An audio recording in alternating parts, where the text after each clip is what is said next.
नमस्कार। मैं सदर सैफी और आप देख रहे हैं हमारा खास बुलेटिन। राज्यसभा में सोमवार को वित्त मंत्री निर्मला सीतारमण ने संविधान पर चर्चा की शुरुआत की।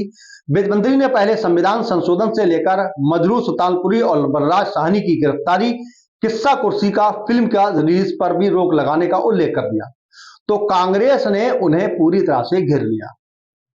इसी बीच में वित्त मंत्री ने संविधान पर चर्चा की शुरुआत करते हुए 89 मिनट तक अपनी बात रखी। इसके बाद विपक्ष की ओर से मल्लिकार्जुन खड़गे ने बोलना शुरू किया।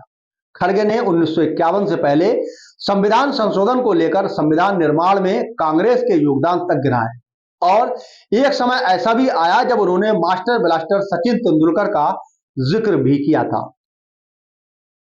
आपको बता दें कि मल्लिकार्जुन खड़गे जो कांग्रेस के राष्ट्रीय अध्यक्ष हैं, उन्होंने कहा कि सभापति को संबोधित करते हुए कहा कि सर इधर देखिए। इस पर सभापति धड़कड़ ने कहा कि 99% आपको ही देख रहा हूं।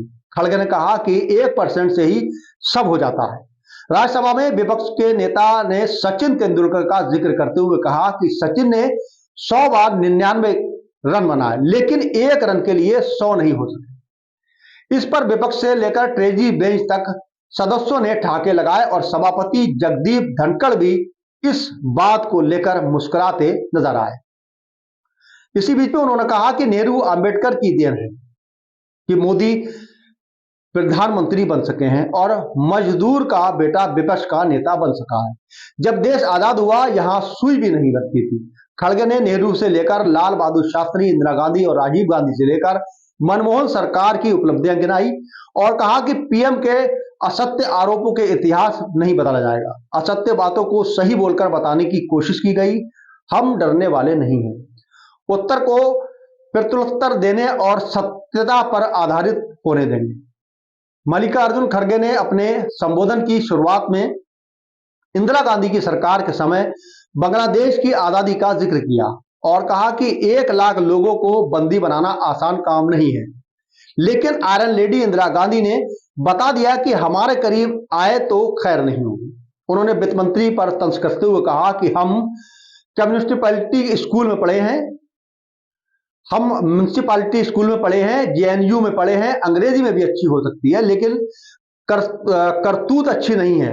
खड़गे ने अहमद फराज की शायरी तुम खंजर क्यों लहराते हो के जरिए सरकार पर तंज भी किया था। उन्होंने कहा कि जो लोग झंडे से, अशोक चक्र से, संविधान से नफरत करते हैं, ये लोग आज उसको पढ़ा रहे हैं। संविधान जब बना उस वक्त इन लोगों ने संविधान जलाया।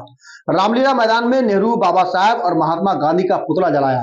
खड़गे ने एक किताब भी दिखाई और कहा कि संविधान बनने के बाद आप लोगों ने कैसी कैसी बातें इसके बारे में बोली हैं। इस पर ट्रेजी बेंच की ओर से यील्ड करने की मांग की है, जिसे खड़गे ने नकार दिया था। फिर सभापति ने कहा कि जो किताब आपने दिखाई है मैं उसे पढ़ूंगा, बाद में दे दीजिएगा। खड़गे ने कहा कि मैं अभी ले लीजिए, मैं आपको देना चाहता हूं और आप इस पर पढ़कर अमल भी कर सकते हैं। राज्यसभा में विपक्ष के नेता खड़गे ने कहा कि यह संविधान ऐसा नहीं है और न ही ऐसा बना है। आजादी की लड़ाई से बना नेहरू ने संविधान को चुनाव का केंद्रीय मुद्दा बना दिया था। महात्मा गांधी ने यह स्टेटमेंट दिया था कि पंडित नेहरू ने मुझे अन्य बातों के अलावा संविधान सभा के गठन के उत्पन्न प्रभावों का अध्ययन करने के लिए विवश किया है। उन्होंने सत्ता पक्ष पर तंज करते हुए कहा कि गांधी, नेहरू, अंबेडकर आप नहीं सुनना चाहते हो तो क्या सुनना चाहते हैं? आप तथ्यों को तोड़ मरोड़कर भ्रमित करना चाहते हो। खड़गे ने कहा कि आप जिस विचारधारा से हो बार बार क्यों बदलते हो? मैं तो 1969 से एक ही पार्टी में जमा हुआ हूं। उन्होंने संविधान को लेकर बीजेपी को घेरते हुए कहा कि पता नहीं कब यह हृदय परिवर्तन हुआ। उनका 2024 के चुनावों के बाद हुआ या कब हुआ मुझे मालूम नहीं। कम से कम उनका हृदय परिवर्तन करने का काम देश की जनता ने 2024 में किया है।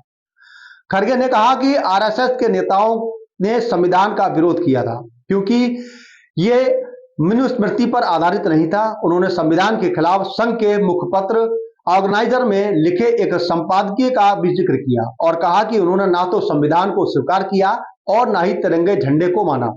कोर्ट के आदेश पर उन्हें 26 जनवरी 2002 को मजबूरी में संघ मुख्यालय पर इन्हें तिरंगा फहराना पड़ा। बाबा साहेब को मुंबई रेलवे स्टेशन पर इन लोगों ने भगवा झंडा दिखाया था। सभापति ने खड़गे से कोर्ट के आदेश की प्रति रखने के लिए कहा था।